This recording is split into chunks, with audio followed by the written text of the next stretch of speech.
After 15 years of saving, countless sacrifices, and more overtime than I care to remember, I finally purchased my dream home in the Sycamore Heights neighborhood. The moment I first saw the property listing with its crystal blue backyard pool, I knew this was the one. The pool was not just any ordinary swimming hole, it featured custom stonework, an integrated waterfall, and multicolor lighting for evening swims.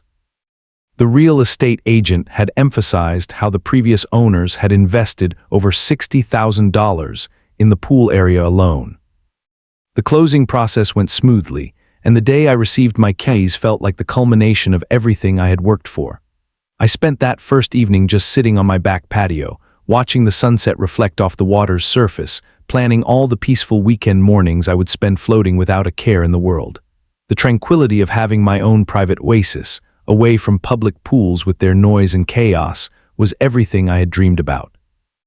During my first week in the house, several neighbors stopped by with welcome gifts and introductions. Most seemed friendly enough, though a few made odd comments about enjoying the amenities, with peculiar emphasis I did not quite understand at the time. One elderly gentleman named Frank lingered longer than the others, asking if I had received my welcome packet from the Homeowners Association yet. When I told him no, he nodded thoughtfully and suggested I read it carefully when it arrived, especially the sections about community expectations.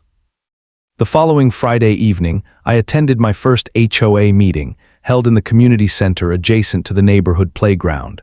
The room was arranged with rows of folding chairs facing a long table where 5 board members sat with serious expressions. The atmosphere felt immediately tense, with residents speaking in hushed tones before the meeting began. I took a seat near the back, hoping to observe quietly.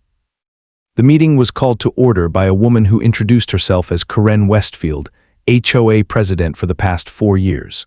She had perfectly highlighted blonde hair cut in an angled bob, wore designer reading glasses on a beaded chain, and carried a leather portfolio embossed with her initials. Her voice had a practiced pleasantness that did not reach her eyes as she began reviewing violations and complaints from the previous month. When the meeting ended, Karen approached me directly, her smile widening as she extended her hand. "You must be the new owner on Maple Drive with the beautiful pool area. We are so pleased to have you join our little community." Her gaze moved past me, out the window toward the direction of my home. "That pool has always been such a lovely feature of our neighborhood." The emphasis she placed on our neighborhood sent an odd chill through me. As we spoke, she mentioned conducting a property review in the coming weeks to ensure I understood all the guidelines. "Some of our community amenities have specific rules," she said, her eyes fixed meaningfully on mine. "We want to make sure everyone has appropriate access to the things that make Sycamore Heights special." Before I could clarify what she meant, another resident pulled her away. As I gathered my things to leave, Frank appeared at my elbow. "I see you met Queen Karen," he muttered. "Watch yourself. The previous owners of your place had some disagreements about that pool. Just thought you should know."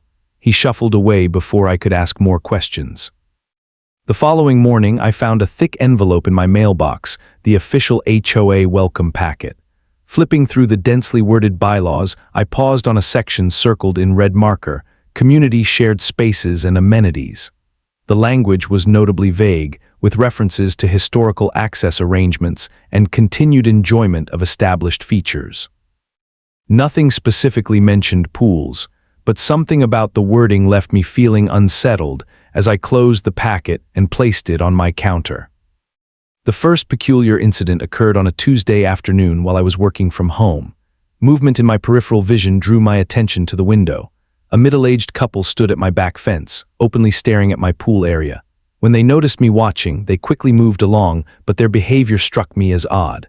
Later that same week, I spotted a different neighbor photographing my backyard from the public walking path that ran behind several properties. When I stepped outside to question him, he hurried away without explanation. These strange encounters continued over the next few weeks. I would catch glimpses of people lingering near my property line, pointing at my pool, or whispering to one another while looking in my direction. The behavior was subtle enough that I questioned whether I was becoming paranoid, yet consistent enough to create a growing sense of unease. During a neighborhood barbecue at the community park, Karen approached me with 2 other board members in tow. "We have been discussing the summer schedule," she announced without preamble. "Several families have asked about pool access times, and we need to coordinate with you about when you will be using it versus when it will be available to others." I nearly choked on my drink. Available to others? I am sorry, but my pool is not a community feature. It is on my private property. Karen laughed as though I had made an absurd joke. "Oh, you misunderstand. The pool has always been part of the neighborhood amenities. Did your realtor not explain? The previous owners maintained it for everyone. We have an arrangement." "No arrangement was disclosed during my purchase," I stated firmly. "And nothing in my deed or closing documents mentions shared access to any part of my property." One of the board members, a thin man with a perpetual frown, leaned forward. "Perhaps we should discuss this more formally. The bylaws do address historical community features." Karen patted my arm condescendingly. "Do not worry, we will send you the access schedule. Most owners only open their pools to the community 3 days a week. You will still have plenty of private time." She walked away before I could respond, leaving me speechless with confusion and growing anger. The confrontation I had been dreading finally happened the following Saturday. I had been running errands all morning and returned home to find a family of 4 parents and 2 young children standing at my pool gate with beach towels and inflatable toys. The father was trying various ways to open the lock, while the mother checked her phone with an impatient expression. "Excuse me," I called out, approaching quickly. "This is private property. What are you doing?"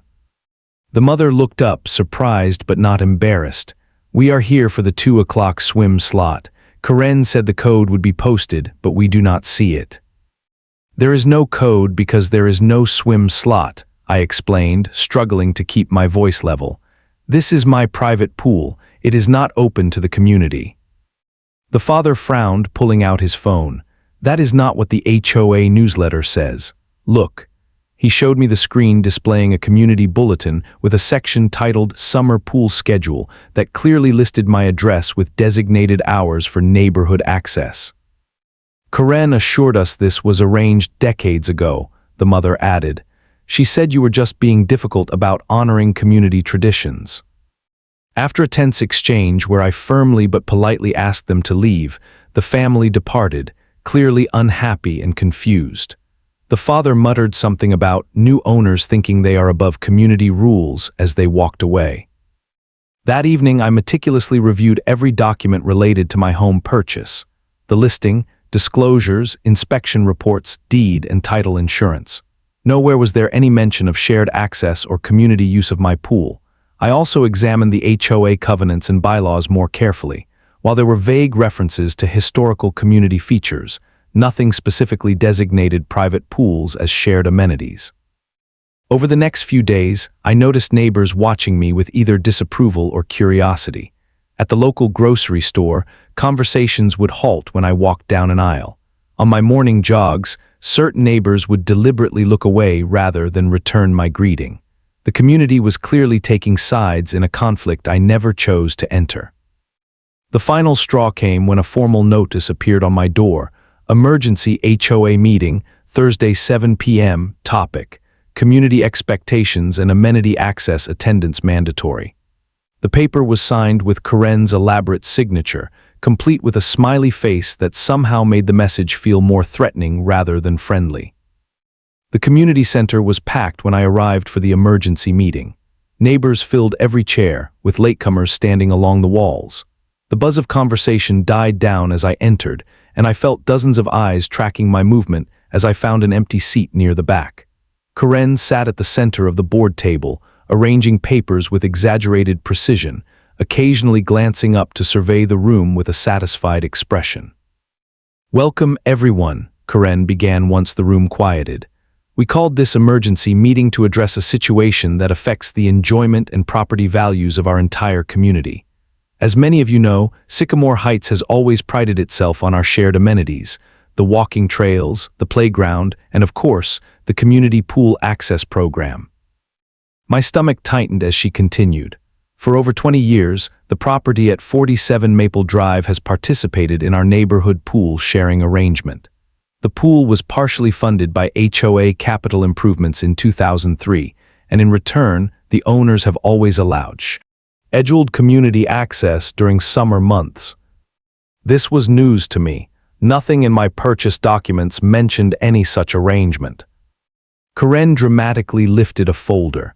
I have here the original agreement, signed by the developers and first owners. She projected a document onto the wall screen that showed a faded agreement with signatures at the bottom. From my position, I could not clearly see the details, but something about the formatting looked odd.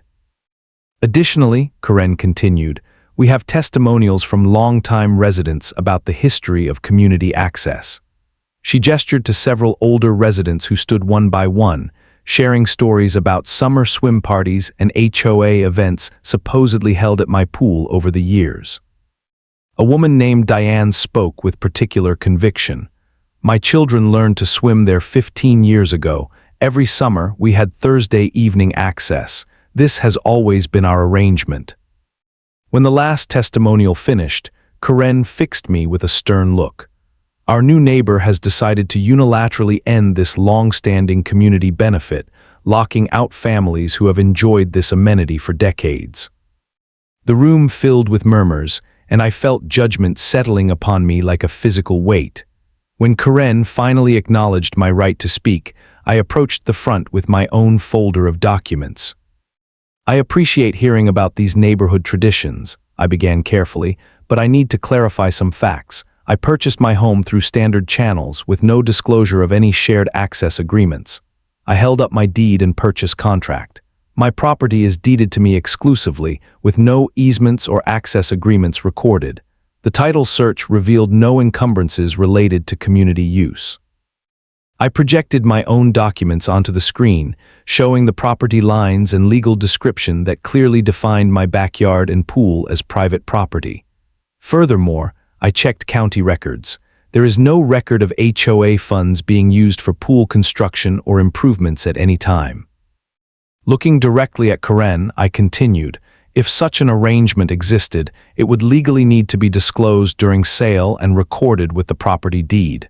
Neither occurred. Karen's expression hardened. Those are technicalities. We are talking about community traditions and good faith agreements that have been honored for generations. An older gentleman I recognized as a former board member raised his hand. I never recall any formal agreement about that pool. It was always private property. Karen quickly cut him off. Your memory is failing you, George. We all remember the summer socials there. Before more discussion could unfold, Karen called for a vote. All in favor of maintaining the traditional community access to the pool at 47 Maple Drive, please raise your hands. Slightly more than half the room raised hands, many looking uncertain but unwilling to oppose Karen openly. Several abstained, looking uncomfortable with the entire proceeding. The community has spoken, Karen declared triumphantly.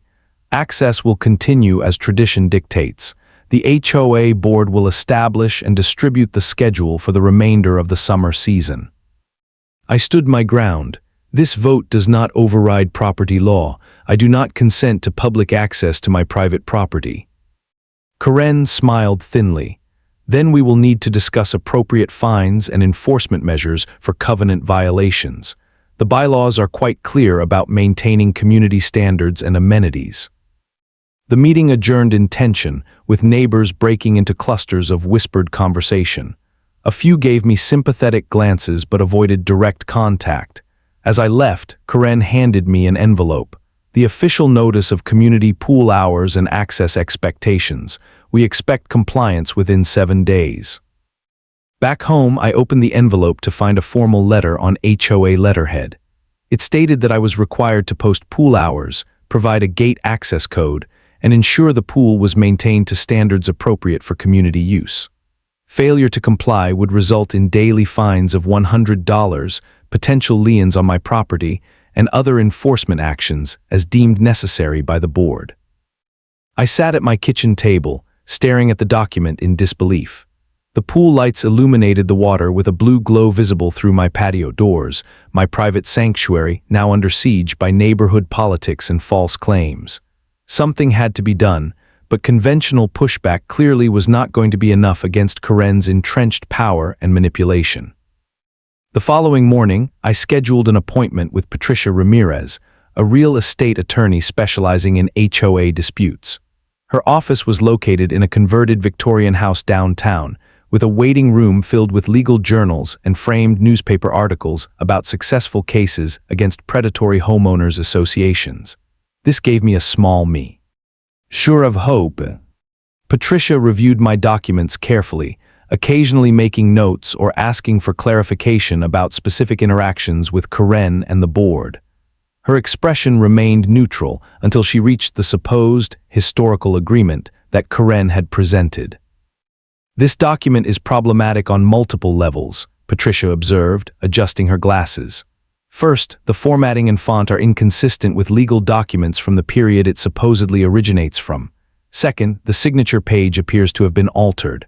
Third, and most importantly, no such agreement was recorded with the county, which would be legally required for any permanent easement or access right. So they have no legitimate claim to my pool? I asked, feeling a surge of vindication. Based on what you have shown me, absolutely not. Your deed is clear, your title insurance found no encumbrances, and there are no recorded easements. Legally speaking, your position is strong. She paused, her expression turning serious. However, fighting an HOA is rarely just about legal standing. These disputes become personal and political very quickly. Patricia explained that while I could formally contest the HOA decision through legal channels, such battles often become protracted, expensive, and create lasting neighborhood hostility. Even when homeowners win these cases, and you likely would, the social cost can be significant. What are my options? I asked, frustration evident in my voice. You have several, she replied, counting them off on her fingers. First, direct legal confrontation, sending a cease and desist letter and threatening litigation. Second, appealing to county authorities about potential HOA overreach. Third, gathering support from other homeowners who might be concerned about similar overreach affecting them in the future. As we continued discussing strategy, Patricia mentioned something that caught my attention.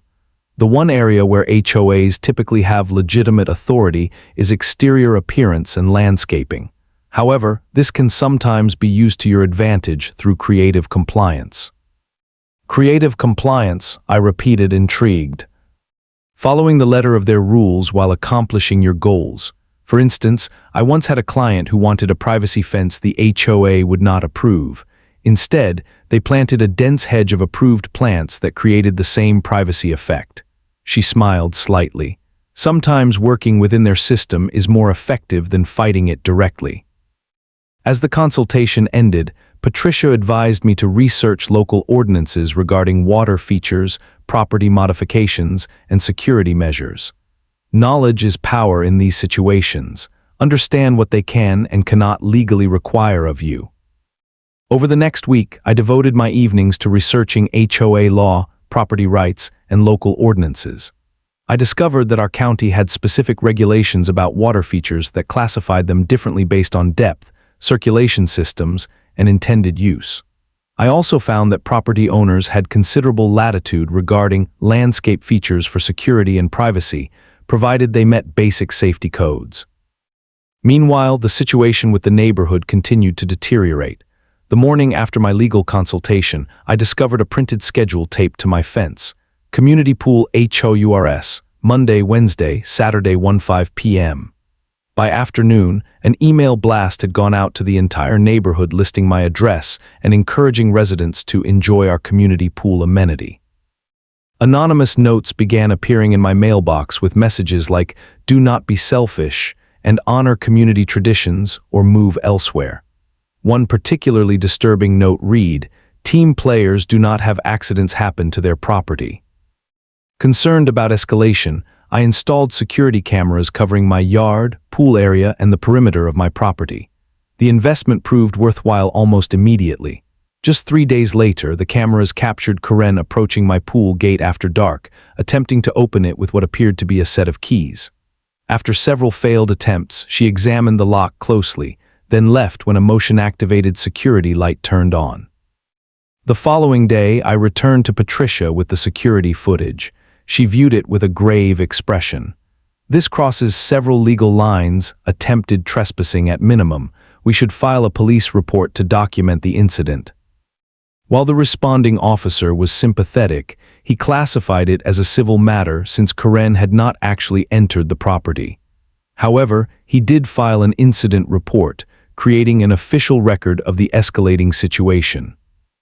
During our follow-up consultation, Patricia had encouraging news about my property rights. The HOA bylaws contain a standard clause about homeowners being entitled to make reasonable modifications for security purposes. Additionally, I reviewed the architectural guidelines, and there is a section about water features that is quite broadly written.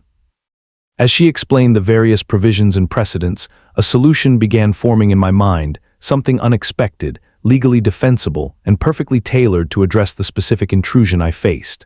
That evening, I sat at my dining table with property surveys, landscaping books, and architectural guidelines spread around me. By midnight, I had sketched out a plan that made me smile for the first time in weeks. The next morning, I made 2 phone calls, one to a landscape architect known for creative problem-solving, and another to a contractor who specialized in water features. I scheduled consultations with both for later that week. As I hung up the phone, I felt a renewed sense of purpose. Karen wanted access to my pool. Perhaps it was time to make that access a bit more challenging.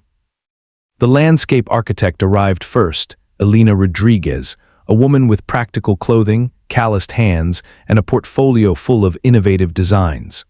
She listened to my situation with professional interest, occasionally nodding or raising an eyebrow at the more outrageous details of Karen's behavior.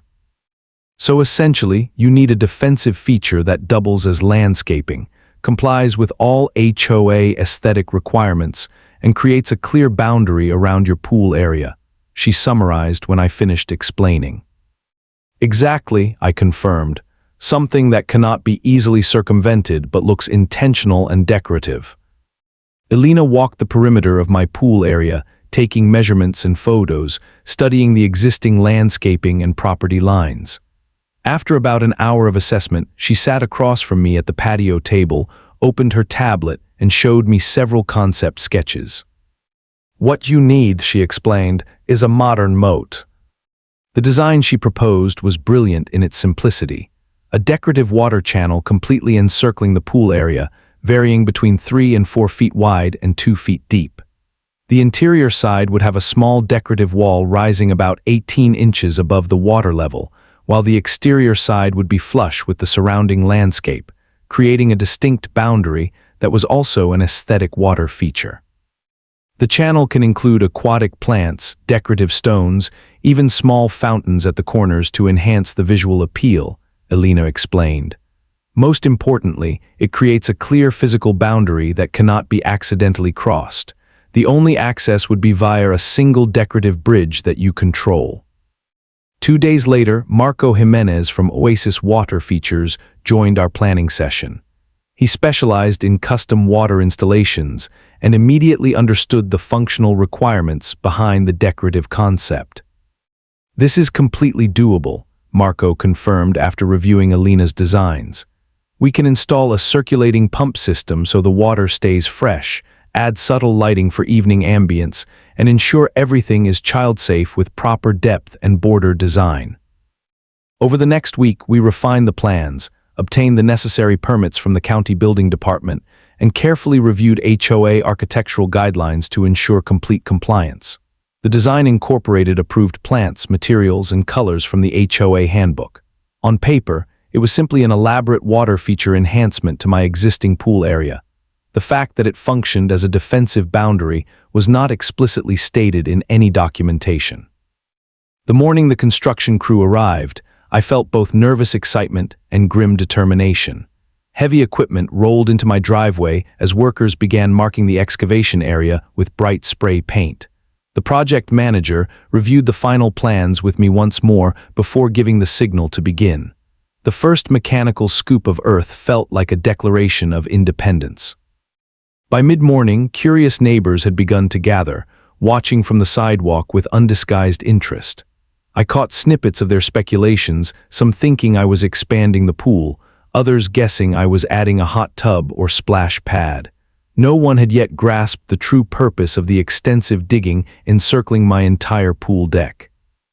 It took precisely 47 minutes for Karen to make her appearance. She stormed up my driveway with 2 board members trailing behind her, face flushed with anger and clipboard clutched to her chest like a shield. "What exactly do you think you are doing?" she demanded, voice pitched to carry to the audience of neighbors. "The HOA has not approved any major landscape modifications." I smiled pleasantly and gestured to Marco. "Actually, we have all the necessary approvals. Marco, would you mind showing Karen our permits in the HOA acknowledgement form?" Marco, who had been briefed about the situation, approached with a folder containing county permits, approved landscaping plans, and most importantly, the receipt showing I had properly submitted notification to the HOA Architectural Committee as required by the bylaws. The plans submitted had carefully used approved terminology from the HOA guidelines, decorative water feature enhancement, and landscape security boundary. Karen snatched the papers, scanning them with increasing frustration. "This cannot be right. The Architectural Committee would never approve something this extensive without board review.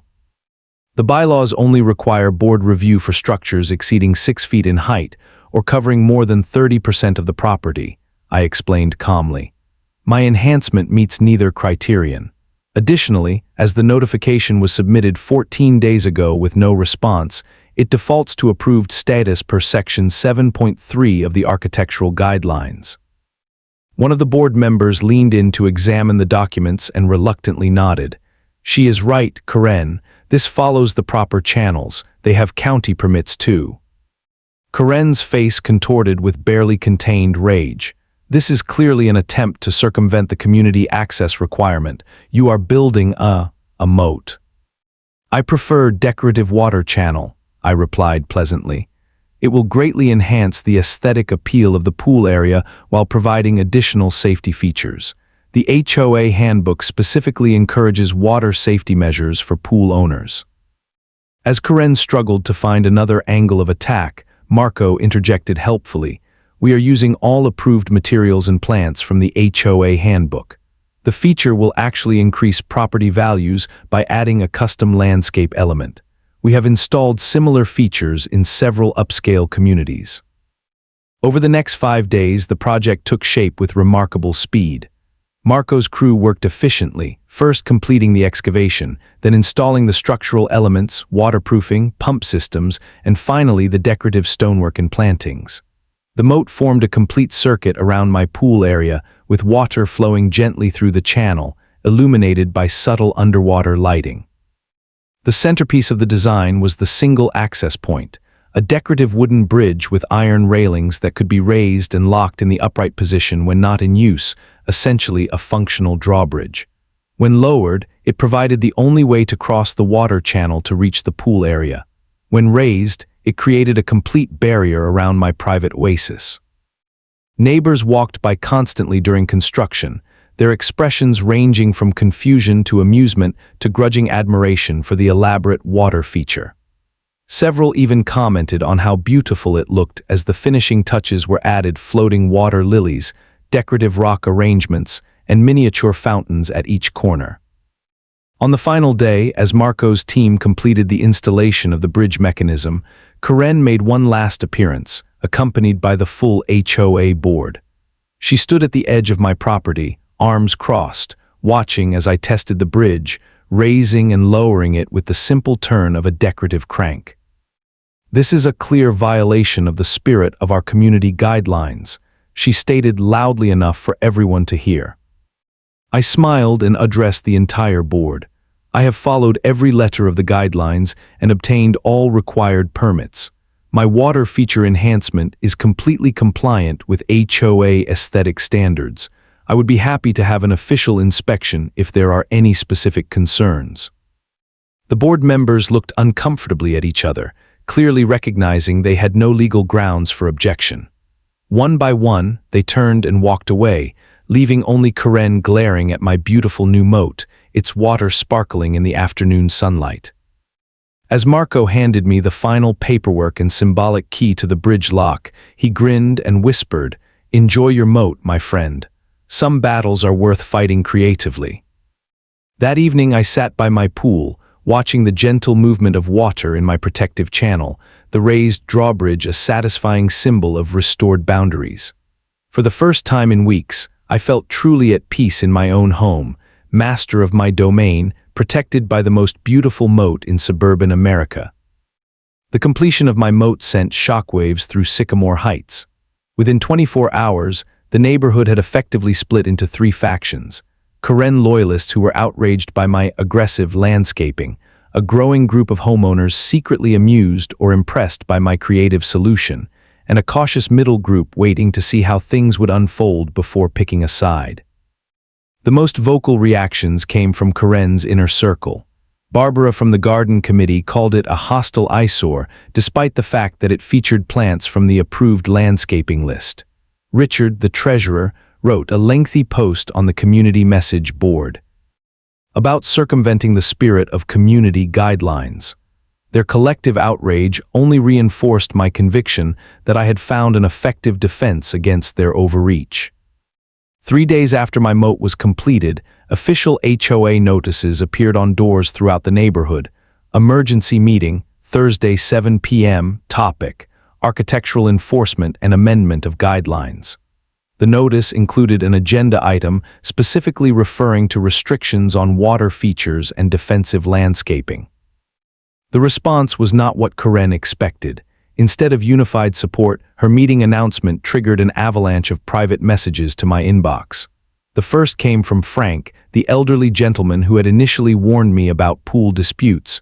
"Well played. Karen is beside herself. Many of us have suffered from her selective enforcement over the years."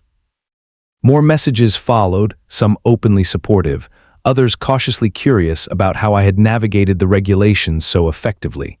One particularly meaningful note came from a family down the street. "We have wanted to enhance our privacy for years, but feared Karen's retaliation. Your moat has inspired us to review our rights as homeowners." The day before the emergency meeting, I found an official violation notice taped to my front door. It cited me for unauthorized modifications detrimental to community aesthetic standards and imposed a $200 daily fine until the moat was removed. Attached was a grainy photograph of my property with red circles around supposed violations, none of which referenced specific bylaw numbers or actual infractions. I calmly took the notice to the county permit office, where officials confirmed that my installation was fully compliant with all local ordinances. The clerk even made copies of my permits and approval documentation, suggesting I bring them to the HOA meeting. "We see this kind of HOA overreach frequently," she confided. "Having your paperwork in order is your best defense." The emergency meeting drew the largest turnout in Sycamore Heights history. Every chair was filled, with latecomers standing along walls and spilling into the hallway. Karen called the meeting to order with visible agitation, her typical composure noticeably frayed. "We are facing a crisis of community standards," she began dramatically. "Certain new residents have chosen to implement extreme landscaping measures that undermine the aesthetic harmony and community access traditions that define Sycamore Heights." As murmurs filled the room, Karen projected photos of my property onto the screen, with my moat circled in angry red marker. This so-called water feature is nothing more than a barrier designed to prevent community access to a traditional shared amenity. Before she could continue, a voice called from the middle of the room, "Point of order." All heads turned to see George, the former board member who had questioned Karen's pool claims at the previous meeting. "Before discussing enforcement, should not we clarify whether there was ever an official, legally recorded agreement about pool sharing? I served on this board for 12 years and never saw such documentation." Karen attempted to dismiss the question, but other longtime residents began to speak up. The meeting quickly devolved into multiple conversations as conflicting memories and claims emerged about the supposed pool-sharing tradition. Some insisted it had always been an arrangement, while others recalled it being a voluntary, occasional courtesy by previous owners rather than an obligation. Taking advantage of the momentary chaos, I raised my hand and was eventually acknowledged. When I approached the front, I carried a folder similar to the one I had presented before, but this time also including my permit documentation, HOA approvals, and most importantly, a letter from my attorney. I understand there are concerns about my recent landscaping project, I began, keeping my tone neutral and professional. I want to assure everyone that I followed all proper procedures. I displayed my county permits and the submitted HOA notification with its receipt timestamp. My water feature fully complies with all architectural guidelines using approved materials, plants, and dimensions. I then addressed the underlying issue directly. Regarding claims about pool access, I have consulted with legal counsel who confirms that no recorded easement or access agreement exists for my property. My attorney has prepared this letter explaining that any attempt to access my private property without permission constitutes trespassing. The letter from Patricia was projected onto the screen, its official letterhead and legal citations creating a stark contrast to the vague claims Karen had been making. The room fell silent as people read the carefully worded explanation of property rights, the lack of recorded easements, and the potential liability issues for both the HOA and individu. All board members if they continued to encourage trespassing on my property. Karen attempted to regain control of the narrative. This is not about technicalities. This is about community tradition and good neighbor relations. A woman I had never spoken to stood up from the back row. I have lived here for 20 years, and I do not recall any official pool sharing program. Some owners occasionally hosted neighborhood events, but that was their choice, not an obligation. As more residents began questioning the supposed tradition, Karen abruptly adjourned the meeting, claiming time constraints and promising to address these issues through proper channels. The crowd dispersed with a buzz of conversations, many neighbors nodding to me with new respect as they filed out. The following morning, I discovered a note in my mailbox, unsigned but written in elegant handwriting. Not all of us support Karen's reign of terror. Your stand gives others courage. Watch for the code enforcement officer tomorrow, Karen's final play. The warning proved accurate when, the next afternoon, a county code enforcement vehicle parked in front of my house. The inspector introduced himself professionally and explained he was responding to a complaint about unsafe water features and unauthorized construction. I calmly invited him to inspect the entire installation, providing copies of all permits and specifications. After a thorough examination, measuring depths, checking the circulation system, and verifying the bridge mechanism, he completed his report. Everything is up to code, he confirmed, handing me a copy of his inspection results. In fact, this is one of the better designed water features I have seen in a residential setting. Whoever filed the complaint was misinformed. As the inspector left, I noticed Karen watching from down the street, her expression unreadable from a distance. The battle lines had been drawn, but for the first time, it appeared her authority was beginning to crumble in the face of facts, permits, and properly exercised homeowner rights. The conflict reached its climax 3 weeks after the emergency meeting. A process server appeared at my door with legal papers. Karen had convinced the HOA board to file a civil lawsuit against me, seeking an injunction to remove my moat and enforce historical access rights to my pool. The complaint was filled with emotional appeals to tradition and community values, but notably light on legal citations or documented evidence. I immediately forwarded the lawsuit to Patricia, who responded with professional confidence. This is exactly the overreach we anticipated. They have no standing, no evidence, and no legal basis for their claims. This will backfire spectacularly. The court date was set for the following month. During the weeks leading up to the hearing, an unexpected shift occurred in the neighborhood dynamic. What began as isolated notes of support evolved into open solidarity.